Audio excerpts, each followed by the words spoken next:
What's going on, y'all? It's your boy AC coming back with another video. And it's that time of year again, man. Super Bowl week. So, I guess I put my little funky 2 cents in on what's going on and who I think is going to win Super Bowl 50. This year, the Carolina Panthers versus the Denver Broncos. First off, I want to preface this entire video by saying I hate everything about the Denver Broncos. If you know me, you know I bleed silver and black. I'm a Raiders fan. So I hate everything about the Denver Broncos. There's absolutely nothing I like about them.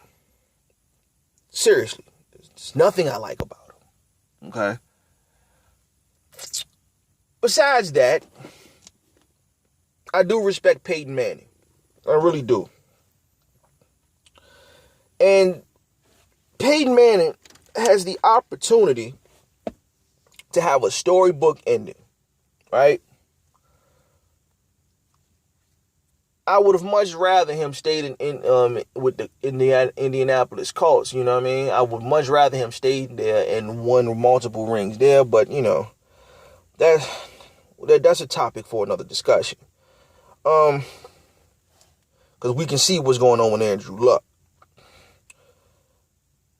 But yet and still, I always respected Manning.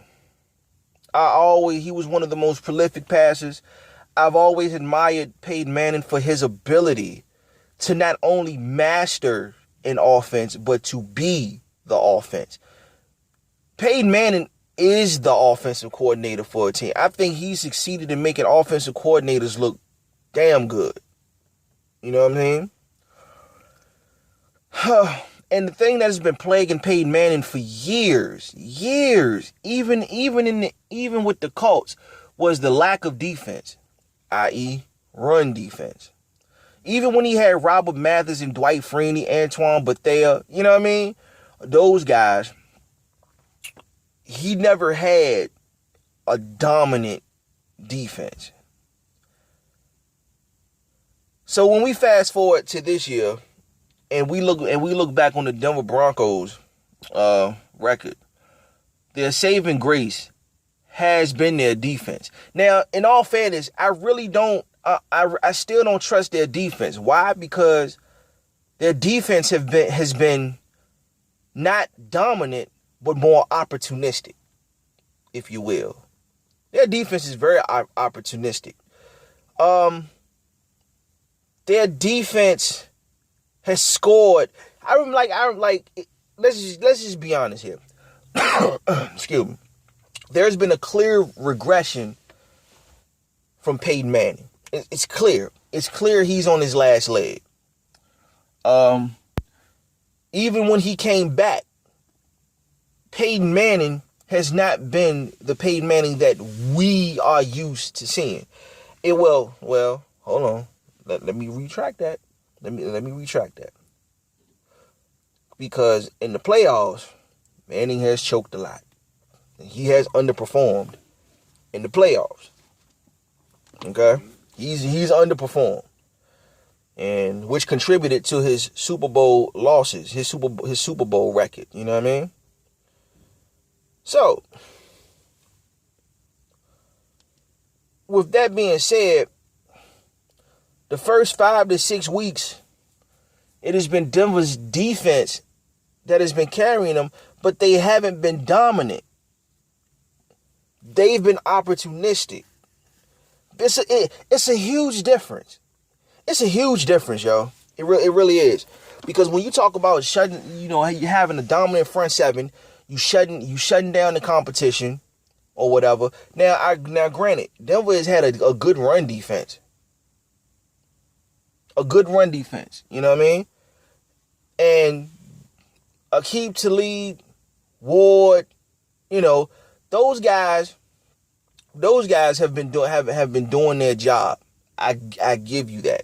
But I still can't trust that Denver defense. I really can't. Demaryius Thomas, Emmanuel Sanders, I have seen those guys dropped the ball more times this year than I've ever seen them since Manning took over, since Manning came to Denver. I don't know where these lack of hands came from, but And then I also thought that when Denver acquired Vernon Davis from San Francisco, I thought that Denver was fitting to turn up, but then I think Vernon Davis left his hands in San Francisco himself. So, it's too many question marks. I mean, the only thing that you can really hang your hat on is Denver being an opportunistic defense. Okay. So now we go to Carolina side. To be honest, I didn't see the Carolina Panthers even. I didn't see them boys making the playoffs at all. When Kelvin Benjamin went down in the preseason, which to me was Cam's only viable threat outside of Greg Olsen was Kelvin Benjamin, I was like, oh, okay, well, we can cancel out Carolina. for real. I knew Carolina had a good defense. But Carolina's defense has been, for the most part, dominant. Here's what I mean by a dominant defense. All right, we've seen that Denver's defense was opportunistic. They always came up at the opportune time with a timely interception, a pick six, or a key fumble return for a touchdown or something like that. Okay. Now, here's Carolina's defense. They get a lot of 3 and outs. And for the most part, it's a lot of 3 strikes you out, 3 and outs, interception, 3 and out, interception, field goal. You know what I mean? That's the mark of a dominant defense. If you think about it, I don't think there's only but 3 times Carolina allowed over 20 points. And when we look at, Carolina's offense, like I said, man, I thought that when Kelvin Benjamin went down, it was a wrap. I'm telling you, man, because that was his only viable threat. I didn't see Jericho Cotchery stepping up. I didn't see Ted Ginn Jr. stepping up. I didn't see that dude. What's the 2 young guys they got? Funches and Brown. I didn't see them boys stepping up. I really didn't. And it's crazy to me. It's crazy to me. But for some reason, they've gelled and they've meshed and they've became an even better team. And the way Cam Newton has just stepped up, man. This man is the complete evolution of the quote unquote black quarterback. Okay. Now, I truly hate using the term black quarterback because of the simple fact that, if you're a QB, you're a QB. It shouldn't really matter your race, but we know this. But we know everything that's associated with a black quarterback. He's a run first guy, and traditionally black quarterbacks can't read defenses. We know the narrative. You know what I'm saying? We know the narrative, but and I've heard others talk about that black quarterbacks can't read defenses, like they never seen a Warren Moon, like they never seen a Randall Cunningham, like they never seen a Donovan McNabb. I don't understand it, but it is what it is. But Cam Newton is the evolution of all those quarterbacks. He is the dual threat. He's a pass-first quarterback that when the defense or when the offensive line breaks down and when there's obviously no passing lanes or when the blitz comes, he can take off and still pick up at least 5 yards to keep the chains moving. I think that's what you look for in a quarterback. And honestly, I still don't think that Cam Newton has hit his prime yet. I really don't. I don't think so. So, but he's getting better and better every game. Like he can read defenses. He got two studs back there in Tolbert and Stewart. He got an all-world tight end who stepped up in Greg Olsen. So, and like I said, he's the dual threat himself. So he can throw for 200 and still run for 89 and score one touchdown on the ground and still throw for two others. Right? Like that's Cam Newton. That's really what you're looking for when we're talking a true and living dual threat. All right? So, who's my pick to win Super Bowl 50? I'm going Carolina. Is it because of Cam Newton? Well, Cam Newton at this stage is a better quarterback than Peyton Manning is. Is Carolina's offense a better offense than Denver's offense? As of right now, yes, they are. You want proof?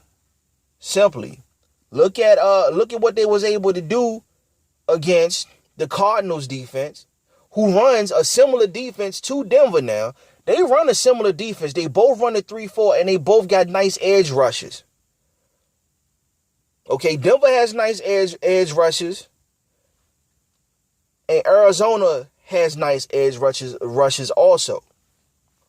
So when they blitz, you already know how they coming, and they both run a 3-4 alignment. All right, you seen what they did to Arizona. You also seen what they did to the Legion of Boom. All right. So Carolina dismantled two of the NFL's best defenses to get here. That's why Denver's defense does not scare me against this Carolina offense in this particular game. I think Carolina has a better overall team.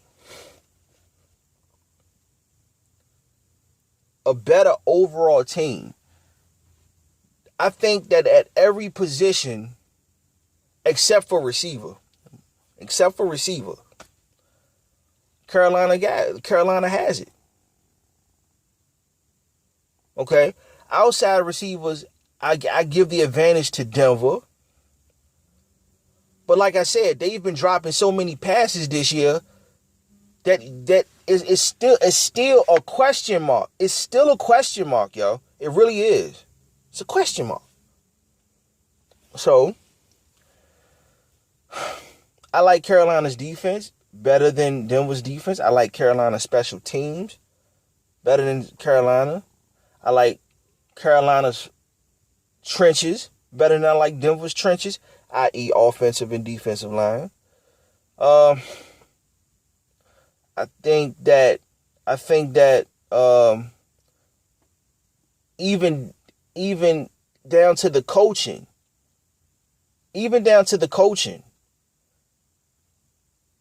Ron Rivera has did a masterful job in catering the offense to Cam Newton and his strengths, and Cam Newton has been able to capitalize off of it and do more with less. If you were to think about it now, Carolina doesn't have a team full of studs, or not studs, but a team full of big names, if you really think about it. It doesn't have that, you know? So I think that Carolina is a better team all around. And I think now we're evolving. You know, the NFL, you have to be a complete team. At one time, all you had to be was a dominant defense, you know, or a dominant offense if you're counting the old San Francisco 49ers with Montana Rice, Steve Young, and all them guys. But now, I think we're evolving to where you got to be stacked on both sides of the ball. And your special teams got to be something. And I think that's what Carolina has. I think Carolina has just about everything in spades, except at the receiver position. So because the receivers in Carolina have been dropping passes too. So I'm not discounting that either. So in all fairness, man, I got Carolina winning this joint 24-17 or 24-20. Carolina. I think Denver's defense is going to get gashed in the run game. I think Talbot and Talbot and the boys and Jonathan Stewart, bro, they gonna cut. I think they're gonna run. Denver hasn't seen that type of running game yet. Not two bruisers coming at them at least 20 to 30 plays. They haven't seen that. They haven't seen that type of run game. So I'm looking at all of that, and I think Carolina got it, man. So that's my pick, man. 24-20. The Carolina Panthers over the Denver Broncos. All right. It's your boy AC. Like, comment, subscribe to the next video. God willing, I see y'all. Peace.